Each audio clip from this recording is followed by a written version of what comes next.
Tere! Minu nimi on Maria ja teie vaatate erisaadet Meie inimesed.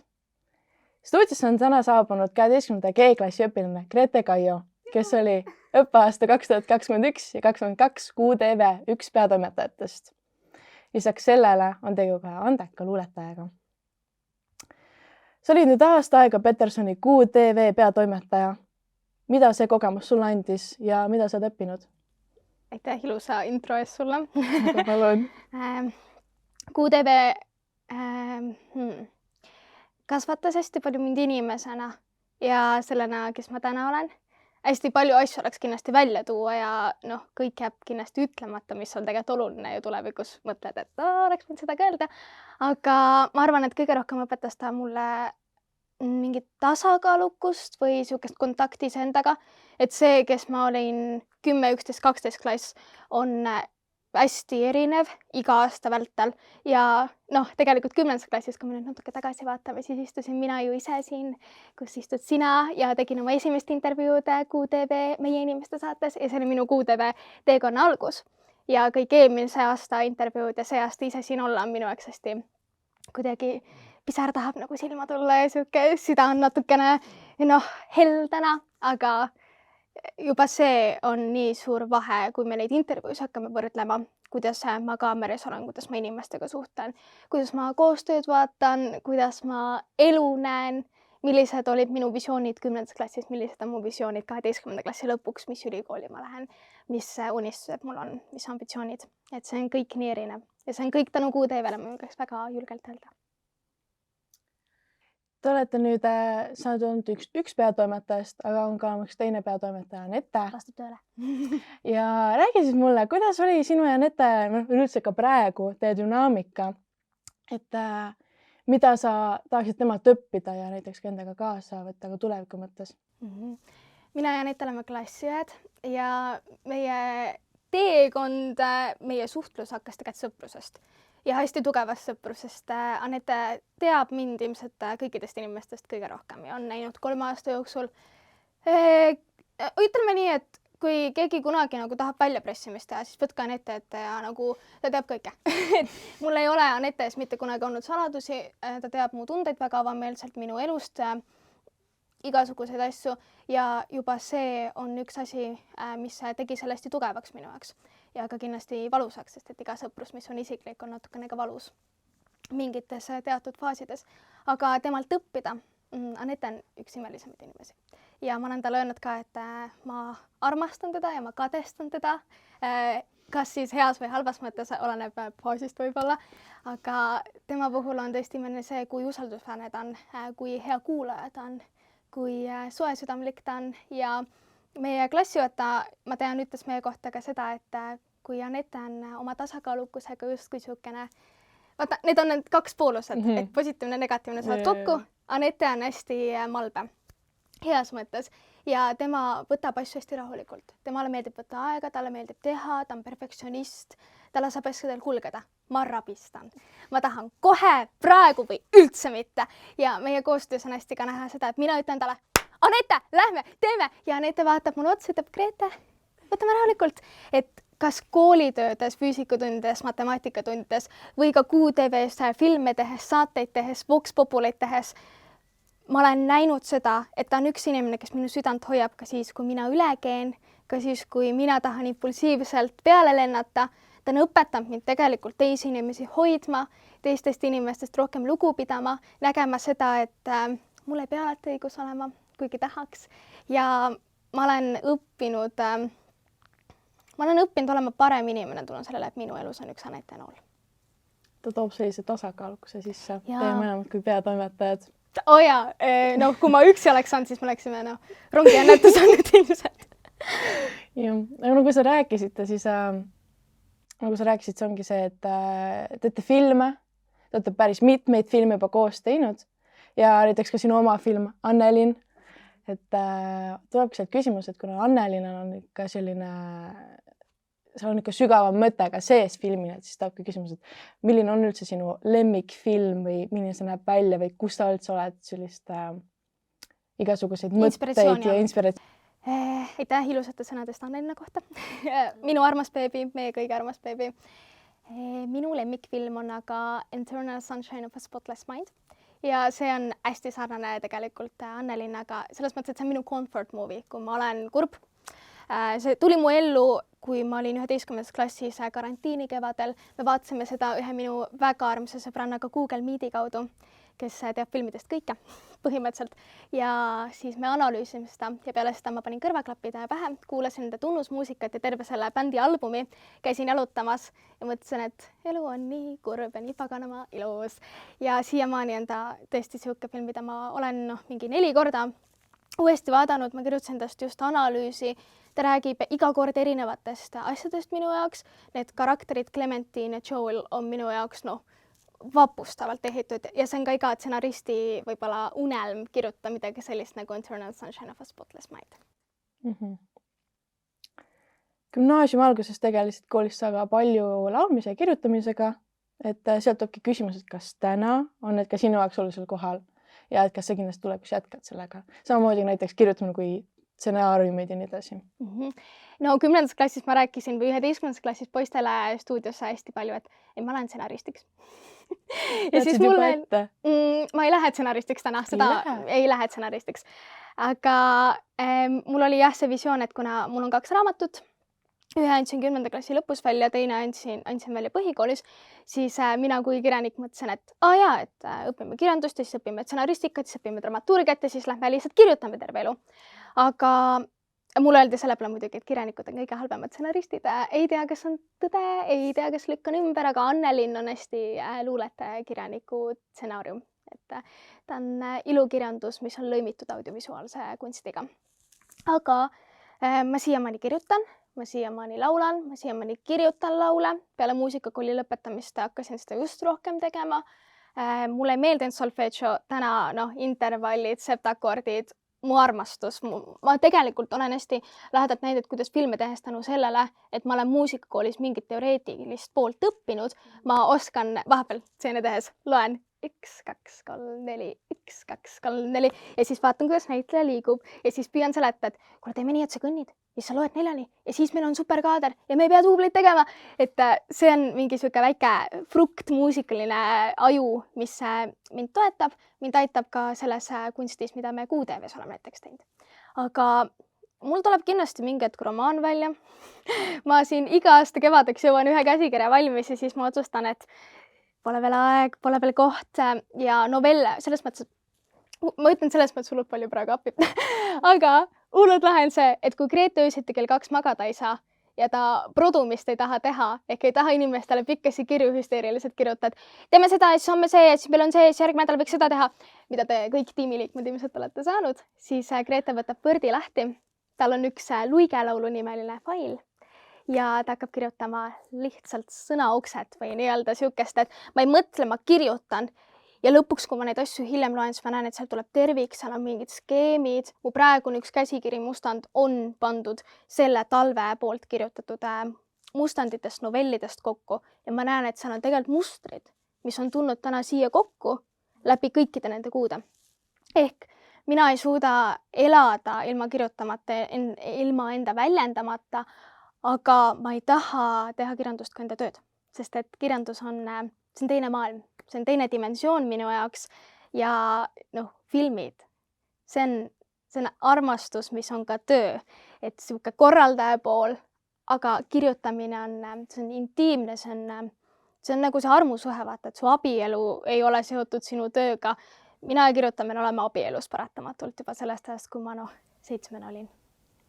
Kirjanikud on vahest ka see, et on nagu surve, et sa nagu pead kirjutama, aga sul vist tuleb nagu vabast tahtes ikkagi, et siuke nagu puhastad nii-öelda mõtetest lahti, et kirjutad kõik välja, mis vahest ka mõtled. Ma suudan suht hästi teha seda, et ma istun maha, ma võtan mingi teema. Näiteks eile mõtlesin, mul võiks olla uus motiiv, et ma võtan endale ideed, maailma lõpus on kohvik, eks. See on see laul Terminaator vist või ei see, tead küll, vennaskonna laul ja see on üks filosoofiline siis koolkond ka või filosoofia, mida on nagu inimesed arvanud hästi pikalt.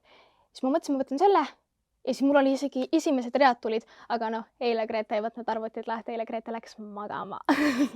Puhkust on vaja. Aitäh sulle. Ma püüan ennast mitte piitsutada, aga nii, kuule, meil on siin üks väike mäng. Ma kardan. ja mul on siin sulle slaidid ees. Aga ma ei tea, kas ma tahan. Sa tahad, sa väga tahad. Ei, no. Vaatame siis siin, kui hästi sa suudad viia kokku tuntud tsitaadi filmiga. Stsenaarist nüüd. Esimene slaid. Lause on, et kaugelt nurgamehed peavadki varem tulema. Mis sa arvad? Nii, kas siin me oleme või mehed ei nuta? Nii, aga siin me oleme. Ehk B. Ei ole. Mehed on ei nuta. Kevade. Päriselt ka või? Jaa. Oh my god, sakslaste kohta või? Noh, mõtleme, mis järgmine. Äkki vaid rohkem täppi. See on nüüd see, kus nad on poolsaarel. Ehk mehed ei nuta. Õige. Aitäh sulle. See mu vanaema mingi vibe'iga film täiega. See on kõigi vanemade vibe. Jah, täpselt. Ja. Ma söön ma mütsi ära, kui üks neist pole naine. Viimne reliikvia. Õige. Aitäh. Ma pean olema aus, isegi mina ei teadnud. Ja seda ütleb see ilusa habemega mees vist seal või? Kes on sakslane? Nii. Mis me siin vaatame? Oh my god. Oh my god. Olen näinud, tean, oota, brain freeze.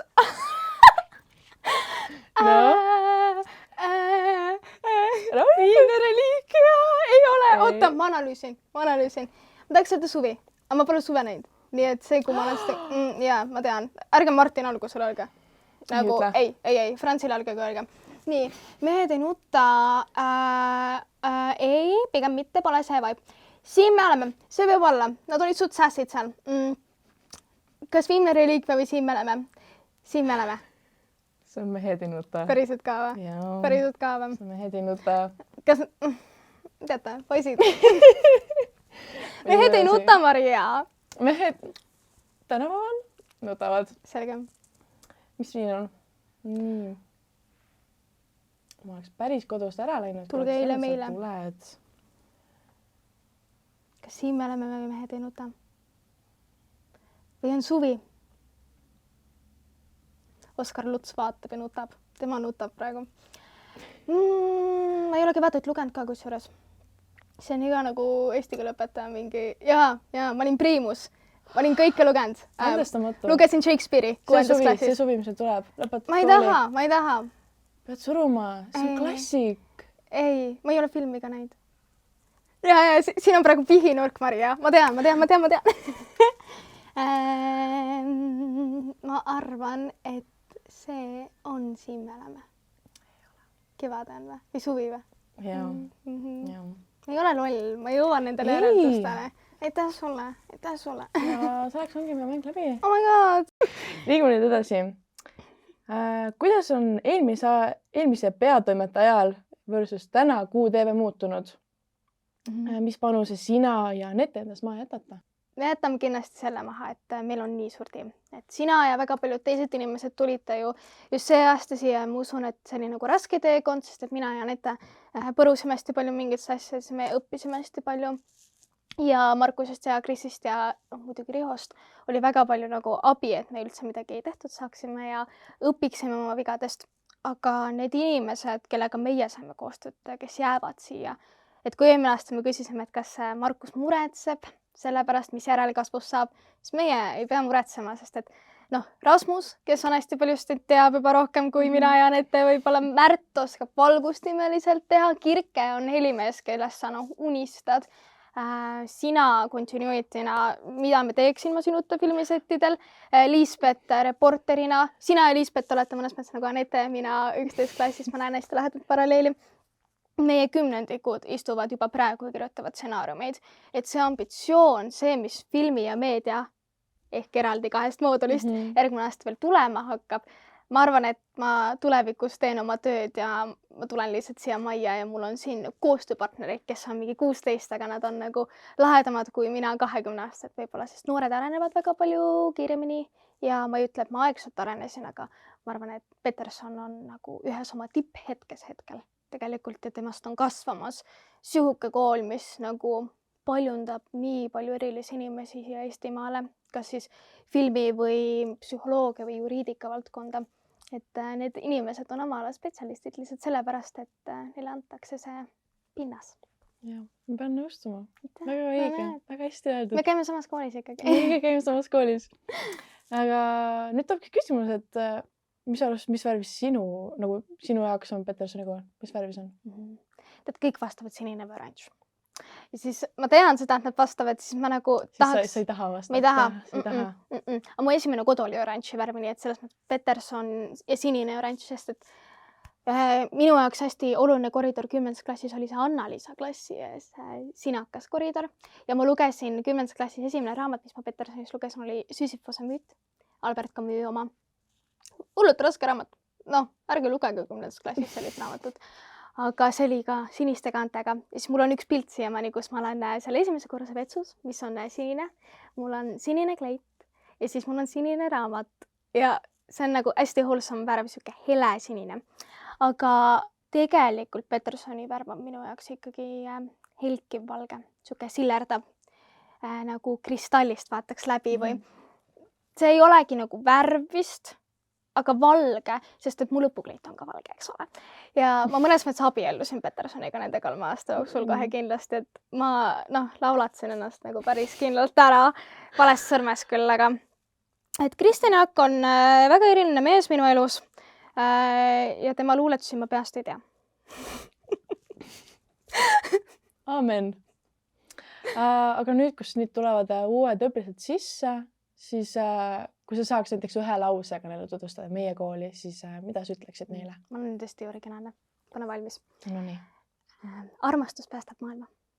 Ja tegelikult see on backstory. Paikaõplikul on selline laul. Hästi ilus lugu.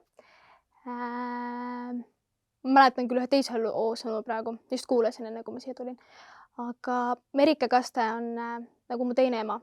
No, seda ma 3 aasta jooksul õppisin. Et emal on kommi ja emal on alati nõu ja jõudu. Ja ema laseb mul üle lahingute minna, aga hoiab mind tagasi, kui ma sõjakirvest liiga kõrgele tõstan.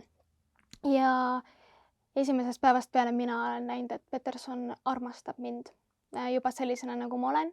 Et mulle anti nii palju võimalusi, ma olin 10. kes polnud päevaga siin koolis õppinud ja ma sain aktusel laulda juba. Mis on alati minu jaoks siuke väljendusvahend on või siuke tunnustusvorm võib-olla kooli poolt. Ja kõik koolitelevisioon, see, kuidas siin üksteist hoitakse, see, kuidas Riho oma õpilastega koostööd teeb. Hullumeelne nagu see inimene väärib kõiki maailma auhindu selle eest ja ikka sõnadest ja tegudest jääks nagu väheks. Ja õpetajad, kuidas mu inglise keele õpetaja oli näiteks üks naine, kes vahepeal jättis mind klassi istuma ja sai aru, et kui ma olen tujust ära või emotsionaalsem kui võib-olla teised inimesed, kirjanik ja kes iganes ma olen, see on ikkagi tavaline, siis ta alati küsis, et kas on kõik korras. Ja mu matemaatikaõpetaja alati hoidis kätt pulsil, ütles, et Grete, ma saan aru, aga meil ei ole isiklikult eks midagi. Et Laire Kannel, Karina Reinmann, Merike Kaste, muusikaõpetaja Mari Adamson, Maie Kotka, Ülle Talts, Anna-Liisa Blaubrück. Need inimesed on, nad on musternäide sellest, mihuke on tegelikult ühes koolimajas armastus. Ja mu eesti keele õpetajad, kõik 3, kes neid on olnud, need on olnud inimesed, kes on mind kasvatanud nii palju ja mitte kunagi öelnud mulle, et muuda ennast, sest see pole sotsiaalselt aktsepteeritav või et su käekiri on teistsugune, sa oled liiga keeruline, vaid nad on lasknud mul õppida ennast väljendama enda viisides. Nii et armastus on hästi-hästi tugev märksõna. See on väga ilus. Ja nüüd, kus sa lõpetadki siin nüüd Petersoni gümnaasiumit, kus me näeme sind 5 aasta pärast, et mis tulevikus teed? Mis mõttes on plaanid? Ma olen siis 24, eks. 24. Ma arvan, et seal baka siis lõpetan vist, eks. Ülikooli ma kindlasti olen. Mulle meeldib õppida, mulle meeldivad paberid, mulle meeldivad diplomid. Ma olen ülimalt overachiever olnud terve oma elu. Ma arvan, et mul on maailma kõige lähedam töö. Ja just sellepärast, et neid võimalusi on juba praegu uksest aknast igalt poolt, kui sa neid otsid. Mul on kontaktid töökaaslastena, täna tiimikaaslastena nii lahedad, et ma arvan, et Peterson ei jää ainult nagu 10 ajaks kuuteeve nagu seisukohalt, vaid üks päev ma olen nende inimestega nagu päris produktsioonifirmas tööl ja teen oma asja ja mis iganes ma siis 24-aastaselt tahan teha, igatsen teha, kuhu ma olen püsima jäänud. Täna ma tean üht, aga võib-olla 24-selt ma tahan areneda teises suunas. Igatahes täna ma olen valmis ühe versioonina endast. 24-aastaselt ma olen võib-olla teine versioon endast. Et see areng noh, seda Jumal oskab ainult öelda või universum ise, et kuidas see läheb. Aga kõige lahedam töö on mul kindlasti, kõige lahedamad inimesed on mu ümber kindlasti. Pabereid on mul taskus mitmeid ja ilmselt ma üks päev otsustan, et mul on vaja 2 aastat ülikoolis korraga võtta, siis ma teen kunagi seda ka. Et mingid niisugused hullumeelsed asjad kindlasti hakkavad juhtuma. Vast olen nagu elus ja terve ja õnnelik ja peaasi, et õnnelik. Teed seda, mida mis see armastad. õnn on, Maria? Nüüd on minu kord intervjueerida. Ei, jah, ma olen selles suhtes kindel, et siit edasi saab nagu ainult paremaks minna, et kindlasti see on nagu hirmutav ja ehmatav, see suureks saamine, kõik see ja see ümberkohanemine, Petersoni tulemine oli juba veits kultuurishokk esimene aastal ja siis hakkas nagu ilusaks minema ja nüüd on hästi ilus olnud ja nüüd nagu peab ära minema või.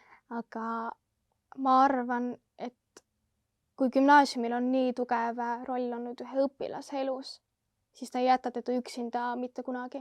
Ja ta on alati niisugune tugipunkt, kelle juurde tagasi tulla, et ma ei ütle, et ma kunagi ei lõpeta 50-aastaselt eesti keele õpetajana ja kirjandusõpetajana kuskil. Et ma tean, et mul on nii palju nagu igatsust teha nii palju erinevaid asju, et Peterson kindlasti kuidagi tuleb tagasi. Aga kuidas? Eks me vaatame 5 aasta pärast. Eks me näeme. Aga aitäh, et tulid. Mul oli tõsiselt tore sinuga vestelda. Sinuga ka. Täname, et vaatasite erisaadet Meie inimesed. Kohtume juba järgmiste külalistega.